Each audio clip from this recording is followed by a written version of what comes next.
Hey everyone, thank you for joining us this afternoon. Welcome to Unscripted Conversations about the Future of Research. This is the second episode of a week-long series. Yesterday, for our first conversation, I was able to talk to an amazing and inspiring individual by the name of Lil Milagro Henriquez of Mycelium Youth Network. And we had a great conversation yesterday. We talked about our origins as human beings. We talked about the importance of being led by community needs. And we also talked about the significance of investing in our youth. So I encourage you all to watch yesterday's episode on either YouTube or LinkedIn. So if those of you who didn't watch yesterday's episode, my name is Dr. Erica Walker. I am the RGSS Assistant Professor of Epidemiology at the Brown University School of Public Health. And I'm very excited to talk to Dr. Mary Bassett. Currently, Dr. Bassett is the director of the FXB Center for Health and Human Rights at Harvard University. She's also the FXB Professor of the Practice of Health and Human Rights in the Department of Social and Behavioral Science at the Harvard T.H. Chan School of Public Health. Previously, she held very prominent roles in public health leadership, including serving as the commissioner of the New York City Health Department and the Department of Health and Mental Hygiene. And Dr. Bassett's work in general focuses on health equity, social justice, and the impact of structural racism on health outcomes. So thank you all for being with us today. So before we get into our conversation, I want to just go over a couple of logistics. So we're streaming live right now on both LinkedIn Live and YouTube. So wherever you're joining us from, thank you for joining us. And this episode is going to be recorded and will be available publicly available later on today. Also want to shout out the Robert Wood Johnson Foundation for giving us this platform, and unscripted freedom to talk shop as researchers. So we're gonna, lay it out on the line, or as they say in football, leave it all on the field. While I'm in conversation with Dr. Bassett, I invite you to also be in conversation with each other using the chat. And I'm going to get you started with the question. So I don't know if you guys can see my background. I have lots of food art. I'm very inspired by food art. So my first question to you is food art inspired? If you were a frozen meal, what would be your contents? So if you can't see it, but directly in front of me is a huge frozen meal painting from one of my favorite artists. So it has fried chicken and mashed potatoes, but I'm just curious about if you were a frozen meal, what would be in your little trays? And I want to also talk about some community guidelines. Please keep in mind these community guidelines. Refrain from discussing things like election campaigns, candidates, or political party platforms in the chat. But yes, you can be very candid and you can ask us tough questions, ask yourselves tough questions. And I want you to push each other to use what we call radical imagination. We want all of that. So I also want to talk about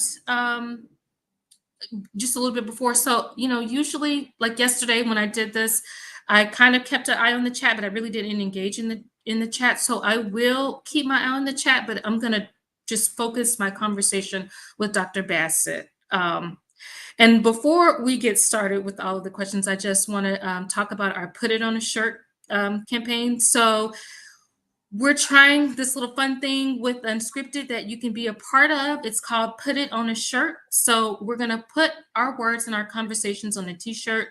And hopefully these t-shirts will spark some conversation in your day-to-day lives. So if you hear something that we say, I want you to put in the chat, put it on a shirt, So like if you hear something, if there's a quote that either myself or Dr. Bassett says that you think deserves to be on a shirt, just write in the chat that comment and put it on the shirt. And so the really about that is that the Robert Wood Johnson Foundation will design one really cool shirt from each of the episodes. And the shirt will be available tomorrow for you to pre-order for you to be able to pre-order. And there's going to be up to 200 shirts available. And so we hope that you'll have fun with it. Like I said, I think it's a really cool aspect. I ordered a t-shirt for yesterday and I can't wait to wear mine. But anyway, let's start the conversation. I'm excited. So Dr. Bassett, thank you so much for taking the time to talk to me. I'm so excited to talk to you. I wanted to start by saying that a large part of this conversation has been inspired by your TED Med talk back in 2015. Not only did I find your words powerful, I found them to be kind of prophetic. So I'm going to center today's conversation around that.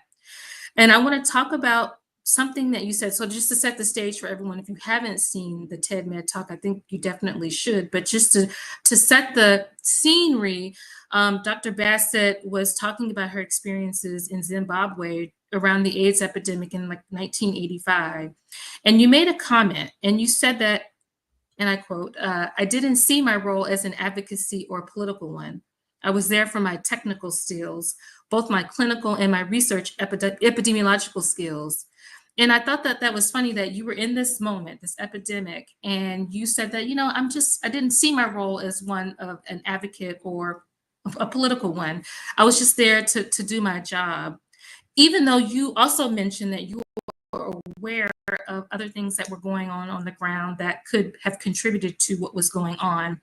I see so many parallels with my personal life. I spent a large amount of my academic career behind the ivory tower. And I remember I could literally see communities that needed my assistance right from my classroom window.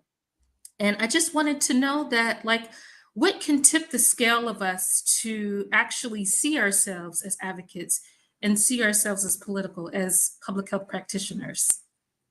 Well, first, thanks for the lovely introduction. And I just want to say one thing, and I will get to your question, is that it really means a lot to me to be in conversation with a young scholar activist like yourself. And the fact that there's a whole flock of you emerging now really gives me hope for the future. So I lived and worked in Zimbabwe for a long time, nearly 20 years. It was my home, but I was a foreigner. Although I held a faculty position at the University of Zimbabwe, Zimbabwe had one of the worst AIDS epidemics in the world. And Africa, as a continent, was the only part of the world that had a generalized population epidemic. But part of my being quiet had to do with the fact that I was a perennial outsider. Which I think many of us, regardless of where we come from, by the time we get finished with all these degrees, I lived my early life in New York City public housing. Probably nobody would guess that about me now, because by the time we finish with all these degrees, we all sort of confront some of the outsider status compared to the communities from which we may have come. So for me, it was the catastrophic impact of the HIV epidemic that made me, in retrospect, regret that I hadn't been more outspoken. So, 20% of adults were thought to be HIV positive. If you can imagine that, you'd run into people in the supermarket who you knew and see telltale signs. So when I returned to the United States, I decided that I wouldn't ever make the same mistake again. And what I saw when I came back to the United States was that the conversation about race and racism had virtually vanished. I came back in the early 2000s.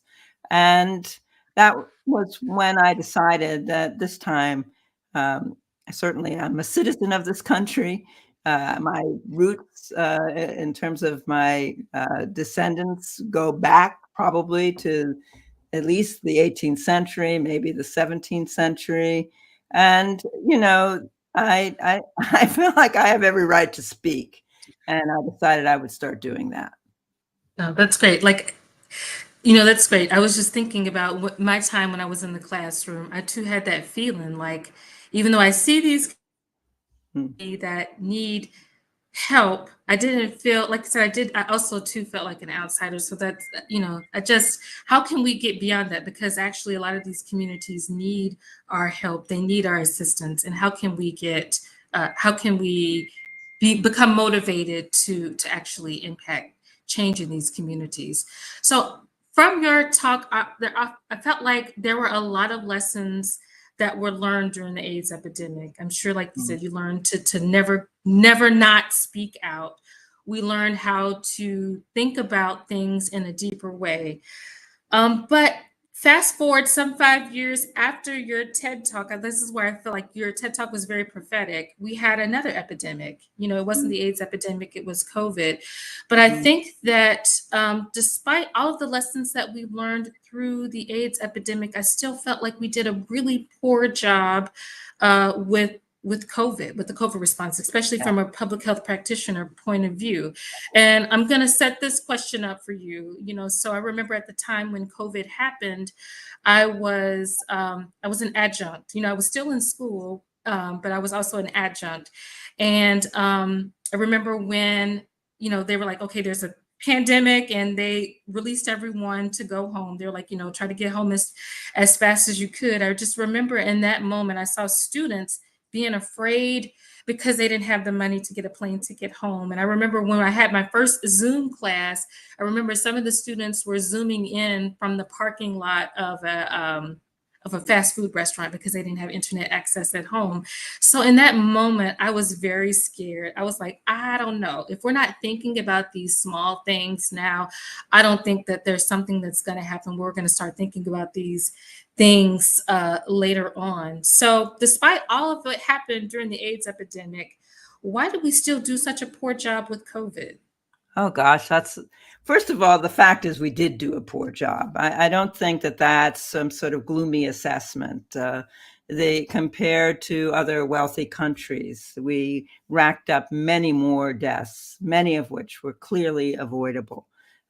We lost 1 million people and more during the COVID pandemic, and so there's no question that. If our goal was to save lives, that we failed as a country and as a public health system. I think that, I actually wrote something about the analogies between the HIV epidemic and the COVID pandemic. And it was really about the way in which epidemics are social events. They're not just related to a virus and a host. They're related to the sets of exposures. And you work a lot on this in your own work that are driven by the organization of our society. And part of the role of research is to uncover the ways in which society intrudes on what is often described as a purely biological phenomena. And I would say that a lot of my uh, work over my gosh, it's been decades now, have been trying to unpack the fact that ill health is has its roots in society and not just in biology. And so, I think this COVID was one of those experiences that I think made me a little bitter. And I'm just going to be candid. So, Mm. first of all, that experience that I talked about in the schools when, Being kids dumped. were, Basically, it yes, felt like you were being dumped, it sounds like. yeah, You yeah, guys, you all figure it out. yeah, We're go home. yeah, go home, and then realizing there wasn't a plan in place to think about things like internet insecurity or financial reasons. Like, there are students here that Mhm. depend on work study to pay their tuition or to, take care of their families. And so I knew that in that moment that if we weren't thinking about these things, we weren't going to be thinking about these things on a larger scale. This was a very small private liberal arts college I was adjuncting at. So, then I kind of take a step back and I think about, okay, that was my experience in that school. Then I think about the experience in my home state of Mississippi, born and raised in Jackson, Mississippi. And I remember that in the very beginning, Jackson, Mississippi was one of those places that was really most hardly hit, hard, most hit when it came to COVID. A lot of people were dying. And I just remember that at that time, Jackson was also undergoing a water crisis. And so the messaging was to prioritize things that were in direct opposition to what people were suffering on the ground. It's like, how can I prioritize going and getting vaccinated when I don't have clean water, or when my children are at home because school's been dismissed and I feel stuck. I don't have any way out of this. And so then I started looking at, well, what infrastructure is in Mississippi that we can use to help. And so I started seeing things like the Jackson Heart Study, which was the longest epidemiological study of African Americans in the nation, at least. Mm-hmm. They were just silent.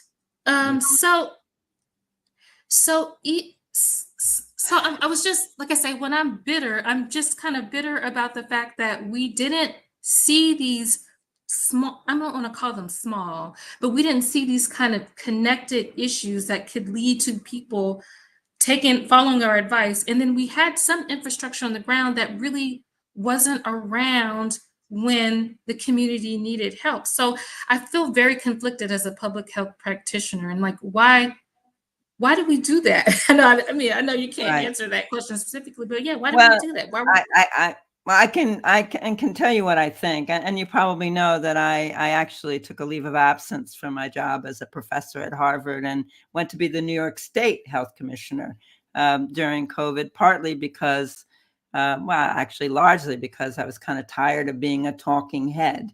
Um, but I think you're talking about the ability of academia to mobilize its not inconsiderable resources in support of a response to a public health crisis.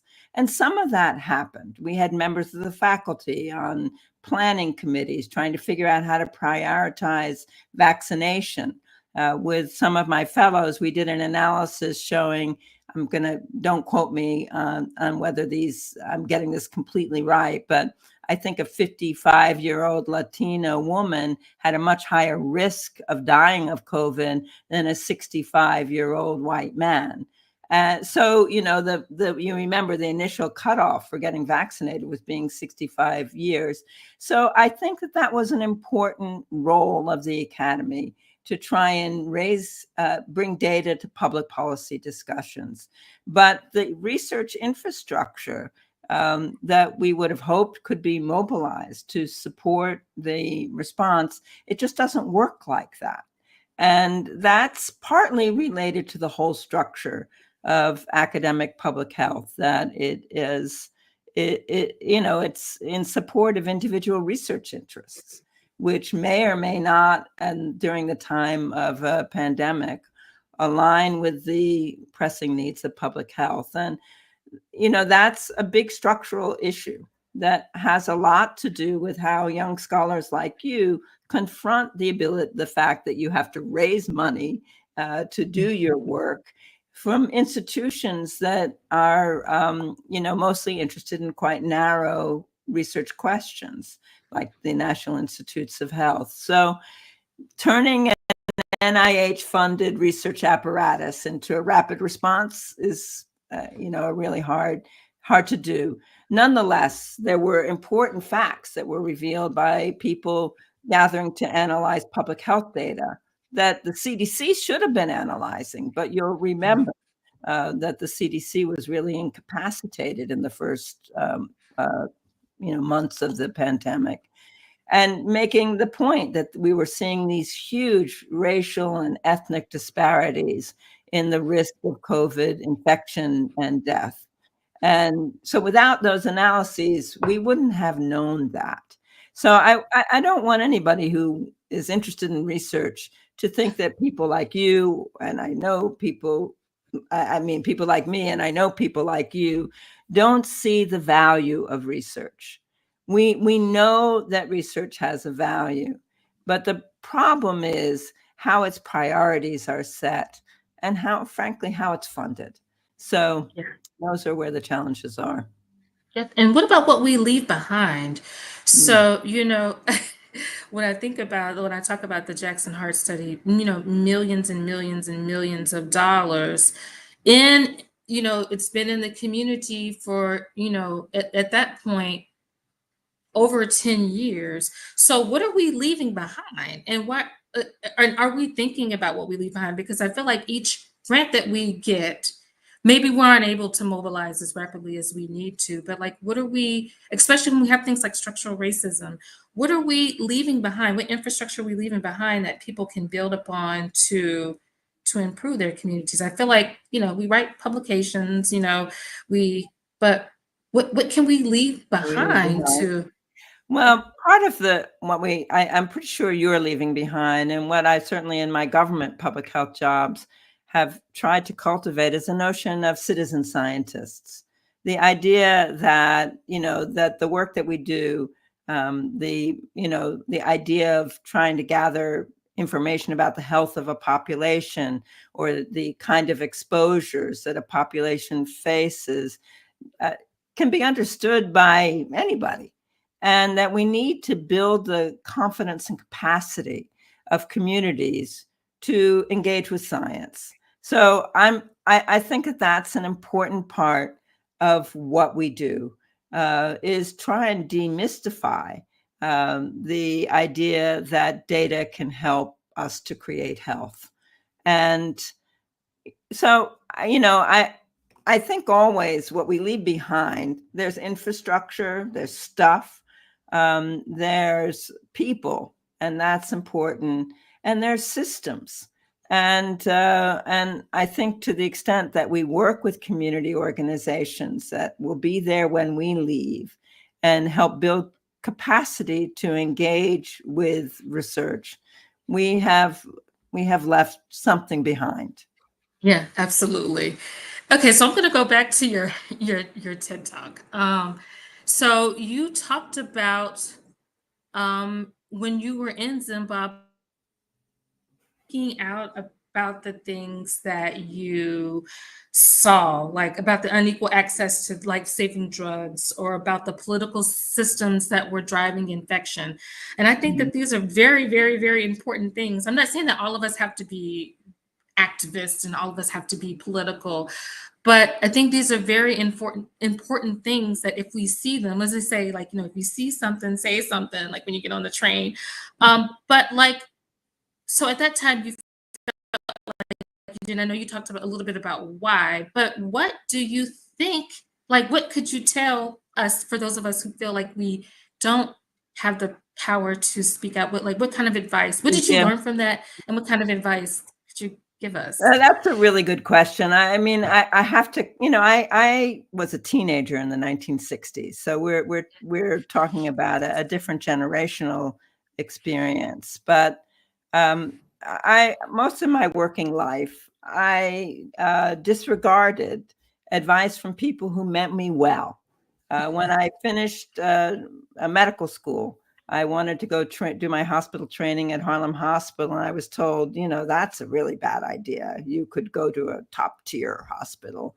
And I just decided that's where I was going. And I went. People told me it was not a great idea to go to Zimbabwe, certainly not to spend nearly 2 years there. So for me, following the things that I was passionate about meant that I was doing the things I was better at. And so it worked out. But I can't tell you that it would work out for everybody.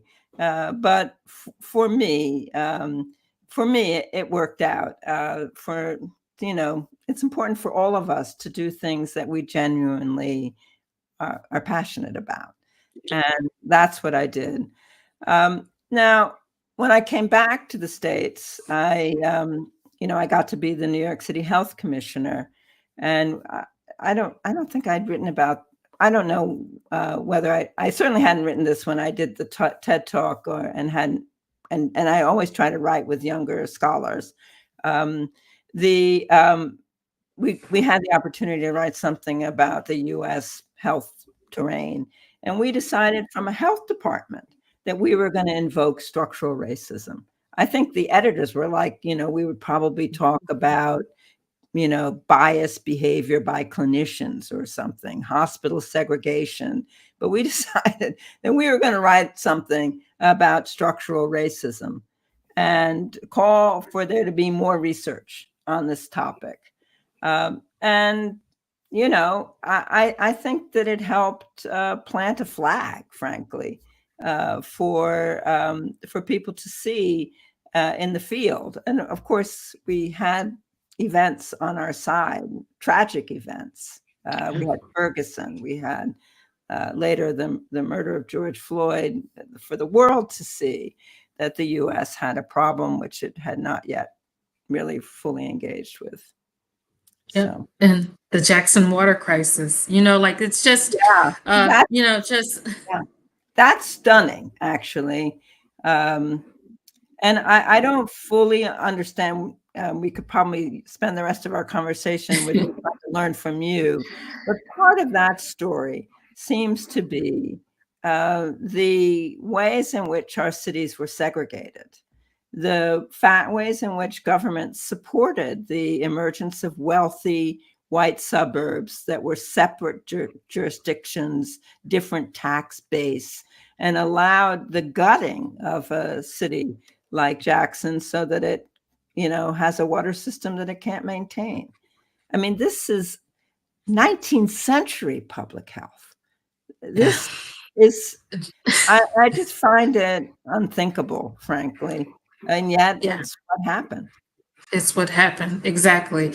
So, another thing that I felt like that came out of the whole kind of COVID epidemic was us also realizing that we do a bad job of juggling many things at one time. And I kind of see that people who study climate change, I'm not knocking it at all, but it's kind of like we get into these silos. It's like it's climate change, it's air pollution, it's these things, and we can't balance multiple things at multiple times, even though a lot of our problems are social, economic, racial, spatial, and so like why political, so why do we have a hard time juggling many things at one time?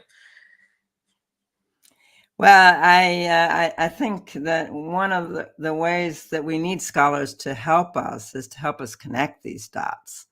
Um, I saw somebody just put Bill Jenkins in the chat, and he was one of the people who helped expose the Tuskegee study, which staggeringly went on into the 1970s, long after these poor sharecroppers with untreated syphilis should have been treated. And then he went on to famously posed the question for me. It was a really succinct way of is it race or is it racism?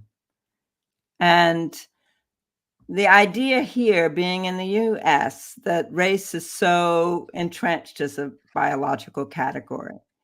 But now we have so many things that we can identify as the basis of marginalization and exclusion. There's no doubt that the climate crisis is going to have a racialized dimension, right? There's no doubt that when we talk about, I don't know, wages, that who's the lowest paid, least protected worker has it varies along immigration status and racial ethnic classification. So we do need help linking these all up.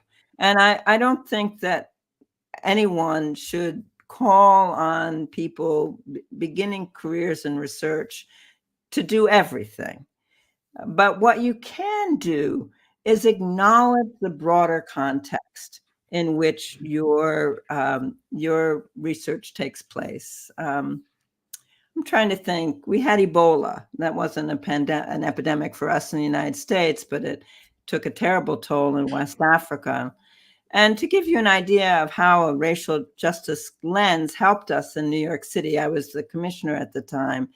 People just started thinking that home health aides that came from Guinea or Liberia might have Ebola. I mean, nothing to do with having traveled, just having had a national identity. I don't know how they thought they were going to get Ebola without ever having been in an area where Ebola transmission was ongoing, but people were refusing to accept their home health aides. So we, as a health department, could reach out to communities. We could make clear the role of government in protecting people against discrimination. And I'm not sure that we would have done that if we hadn't had this kind of lens. So when you're talking about Jackson, it's really important that people not feel that they just simply have a failed government that hasn't been able to look after their interests, but see it in a broader context of how tax bases get eroded, stuff like that. I think we don't have to be able to fix all the problems that we identify, but what we shouldn't do is be silent about them. Yeah. Yeah. And that was very apparent in your TED talk. But I also feel too that like I feel like there's something not sticking. And like I said, just disclaimer, everybody. I'm a jaded public health practitioner. Like so, I'm sort of a little bitter and jaded about just. I feel like we know what to do, but we don't know how to put it in a way that makes it work. Because I have a feeling that the next pandemic that comes, we're gonna have another conversation. Maybe it's not Dr. Walker and Dr. Bassett, but we're going to still be talking about this because we're not putting in the guardrails to actually learn from our mistakes and implement them and change. So I feel like something's not sticking. But okay, Well, I guess this. I certainly, none, you and I were probably never trained in anything about communications, right? I mean, so that there are skills in how to, convey ideas that that certainly as a medical doctor, I was never trained in. But I do think that our challenge is bigger than a communications challenge. I mean, Yeah. I work mainly in government public health. I mean, I'm on an academic school of public health now, but, government public health has been undergoing budget cuts for 40 years. 40 years. We've lost something like 50,000 frontline health workers. So, all of this is tied up with, you create a government that can't function, and then you create a government that people don't trust. And we have this cycle.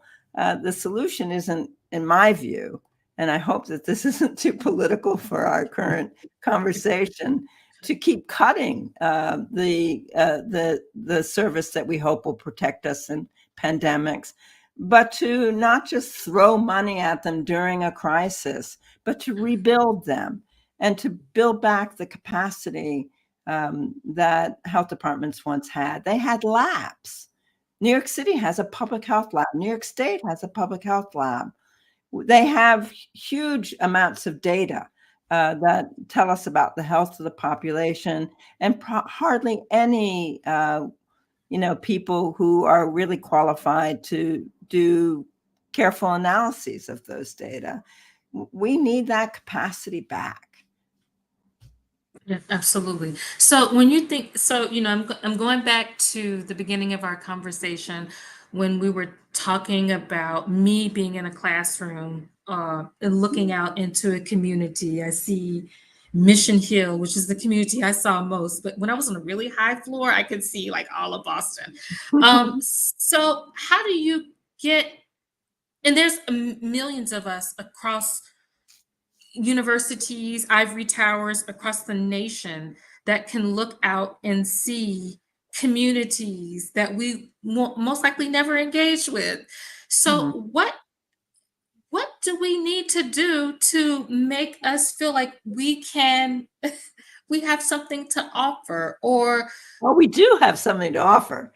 but why do we stay back? Why do we Well, why I do we mean, stay we've back? already talked about the kind of the kind of incentive structure for what gets funded, and what's viewed as a valid category of research.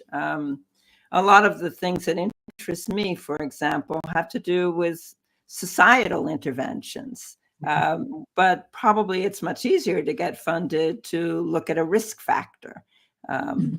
or look at questions of healthy food. So, it's harder to get funding to study why we have maternity care deserts and why we have, so part of it is that. And then part of it is the fact that none of us have done as well as we should at reaching out to communities and asking them what they would consider their priority needs for research. And, the idea that communities are just passive recipients of all the bad news that you and I can enumerate is just wrong. People know, and we, we can do better. There are examples of us doing better. You're one of them, and I don't think that we should be too gloomy about this, but at the same time, the fact is that the problems are long and enduring, and it won't be a simple matter to move public health from hitching its wagon to the biological determinants of health and start thinking more about how our societies create health. Yep, exactly. And then also to like, so as me as this student looking out into this community, what if like, so outside of the grant incentive structure and all of that kind of stuff, like, so ultimately I ended up working with Mission Hill, like I saw it. Yeah, I know. I mean, I live in Yeah, Roxbury, just down the hill from Mission yeah. Hill. I So mean, the data are staggering, right? the Back Bay, an affluent community, has probably a 20-year life expectancy gap with some yes, of the census tracts in Roxbury. yes, It used to yeah. be 30 years, so I guess we could call that progress, and it is. But obviously, this is Exactly. one of the mantras of public health: progress and far to go. Slow. So, okay, I guess to put a, like I said, I'm bitter and jaded, but to put a nice spin on things as we wrap up our conversation, I ended up working in Mission Hill. I did at that, it wasn't because I thought I was an activist. It wasn't because I thought I was going to be political. I was very interested in noise at the time, and when from my classroom piece of green space right in the middle of, like, I could see it from like the 15th floor of FXB, and I saw a piece of green space and I'm like, you know what, I'm gonna go there. It looks like a very peaceful place. So like one day after class I walked up to the top of the park. The park was called like the Fitzgerald Park. And it's this like really serene piece of real estate on top of Mission Hill. And I walked up to the top of it. And I remember I was able to see like the whole of Boston. And I remember looking at it and then listening and then just hearing it was super loud. And I'm like, I can't be the only one that hears sirens and like HVAC equipment. And so a guy was kind of standing next to me. I was like, "Do you hear that? Like, is it loud?" And like, say, "Yeah, it's loud. It's crazy. I've been here for many years." And he began to talk to me about some of the noise issues in the community. And I was like, "Is there anybody I could talk to? Because I have an idea." And he introduced me to the Mission Hill Health Movement. And so I ended up working in that community. Still, I'm not in Boston anymore, but still work with that, but at that still work with the community. But I wasn't, I didn't even think about would this be grant funded or not? I didn't think about that. But can we just like walk into the community? Can we Well, just like be I more agree. Yeah, sensitive, like more aware of what's going on around us, even if it's not directly tied to grant funding? Can we just know more about what's around us? Because I'm just going to share this too. During COVID and during the Jackson water crisis, they happened at the same time. I just remember seeing people who had published research in about Jackson that were like literally right down the hall from me, who we never had a conversation about anything that was going on in Jackson. It was like they were disconnected. And so I guess I feel like we as, I guess my this long diatribe is just like, how can we feel connected to the place? It could be taking a walk and talking to people, but I feel like we really need to be connected. And how can we feel confident to be connected? I think that the best case for it is that it makes our research better. If we do things the right way, meaning be attentive to the communities everyone who goes into public health, indeed anyone who goes into medicine, has a goal of improving health. But what we fail to really engage with is what creates health. And we have to believe that the communities that are burdened with health that is not what it should be care about these things. How could we think any different? And that they want to engage and collaborate to ensure that their health is better, that people pay attention to the noise levels. I mean, we have a former postdoc who's working on the idea of noise levels and affecting maternal health outcomes, for example, which, as you know, are really awful in the United States and not headed in the right direction, disproportionately affecting Black women.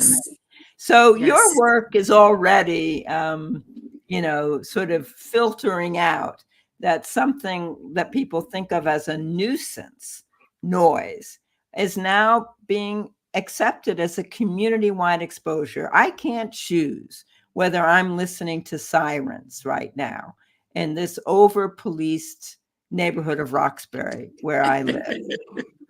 So this helps us get away from the idea that all health is personal choice. Yeah. That's been such a dominant paradigm. And it's still, after 35 years in public health, remains one of the key things that I need to argue against. And so I think that people will find that their research is better if they begin having the conversations you had that day in Fitzgerald Park, and that their research has more impact. Thank you. I have to believe that. I hope so. Like I said, disclaimer, I'm in this weird kind of public health mindset. I know I need to probably do some yoga and burn some incense, but I'm more on the bitter side than anything. But this was great. This was an amazing conversation. Like I said, I've always wanted Unscripted. to very much so. So this is great. So, I just want to make sure that everyone, if you, this is our last call to drop any kind of, put it on a t-shirt ideas. I think Dr. Bassett had so many amazing points and that I think would go t-shirt. But I want to thank you guys so much for taking the time to listen to us. I want you to be on the lookout for an email later today that recaps our conversation, details about the conversation that Dr. Bassett will be leading tomorrow, and how to get your free t-shirt. So remember, there's only 200 t-shirts available. So make sure that you're keeping your eyes out for how to get one of those 200 t-shirts. But thank you all for joining us, and thank you, Dr. Bassett, for taking the time to talk to me. It truly was an honor. I feel kind of starstruck. If you don't see all this sweat underneath my sweatshirt, I was very nervous. I should tell people that I'm going to be talking to Brian Nozak. Yeah, that's what and I had heard of you, Erica, just so you know. And our work does overlap, but Brian and I have fewer intersections. So I'm really looking forward to this conversation. He works on the idea that science should be open, that data shouldn't be secret, and that they should be that we should have open access to science. So I'm really looking forward to this conversation. I hope that those of you who've enjoyed our rambling today will join us again tomorrow. And can I just be in the screen on the bottom? Like, can there be a third person on this conversation tomorrow? I can't wait to watch the conversation tomorrow. So if you guys have any topics that you would like for us to talk about, you can email unscripted@rwjf.org. And I hope to see you guys tomorrow. I'm going to be in the audience listening to you, Dr. Bassett. But with that, I would just like to say goodbye to everyone. Thank you so much for joining us today. Thank you.